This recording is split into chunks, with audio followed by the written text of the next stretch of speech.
बोला लेके गया 587 units committees under DTNLDC within the first week of November.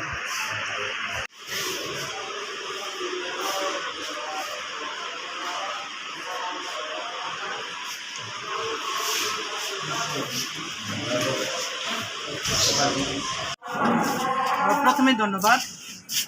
আজকে 19 অক্টোবর 2022 সারা ত্রিপুরাব্যাপী গোটা রাজ্যে সমস্ত ব্লকে আমরা অন বিহাফ অফ ত্রিপুরা মথা আমরা একটা ডেপুটেশন প্রদান করেছি। এখানে আমাদের মেন দাবি ছিল যে বিসি ইলেকশন, যেটা হাইকোর্টের অর্ডার ছিল ফার্স্ট উইক নভেম্বরের মধ্যে সব কিছু প্রসিজার শেষ করা, কমপ্লিট করা, কিন্তু কি বা কেন কি কারণে আমরা জানি না।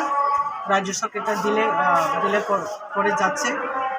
আজ পর্যন্ত আমরা কেউ জানি না যে ইলেকশনটা কবে হবে কি না হবে না, আমরা কেউ বলতে পারি না। তার জন্য আমরা থ্রু ব্লক আমরা আমাদের রাজ্যপালের কাছে, মাননীয় রাজ্যপালের কাছে আমরা একটা ডেপুটেশন প্রদান করেছি। এই ইলেকশনটা যাতে ত্বরান্বিত করে, তাড়াতাড়ি হয়, ইলেকশন করে যাতে আমরা গ্রাসরুট লেভেলে কাজ করতে যাতে সুবিধা হয়। এখন যেরকম প্রবলেম হচ্ছে ফেস টু ফেস আমরা করেছি কাজ করতে গিয়ে, সেটা যাতে শেষ হয় তার জন্য আমরা ডেপুটেশন প্রদান করেছি। Thank you.